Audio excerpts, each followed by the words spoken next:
జతగా ప్రతి జన్మకి నువ్వే చెలి జానకి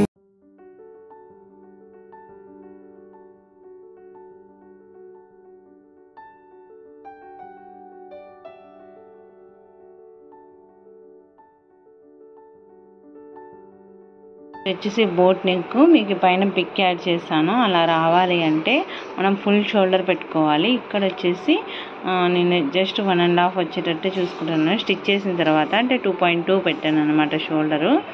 చూడండి, షోల్డర్ వైపు నుంచి 2.2 పెట్టాను. ఇటు సైడ్ స్టిచ్ చేస్తే మనకి 1.5 వస్తుంది అనమాట. సో ఈ నెక్ విడ్త్ వచ్చేసి ఫుల్ షోల్డర్ వచ్చేసి 7.7 అలా పెట్టాను, అంటే 7.5 అలా పెట్టాను.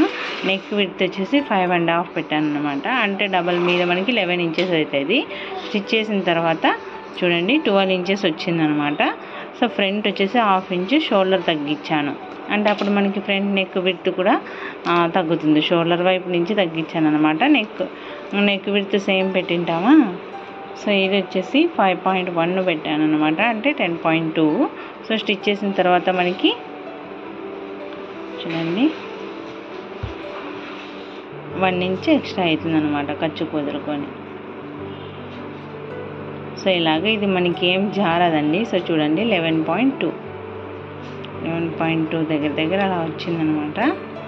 చూడండి 11.2 మనకి ఇది జారదు. సో పిక్లో వచ్చిన విధంగా సేమ్ వస్తుంది. నెక్ లెంత్ వచ్చేసి 2.5 పెట్టాను అనమాట కటింగ్. స్టిచ్చింగ్ చేసిన తర్వాత 3 అలా వస్తుంది, 3.2 అలా వస్తుంది.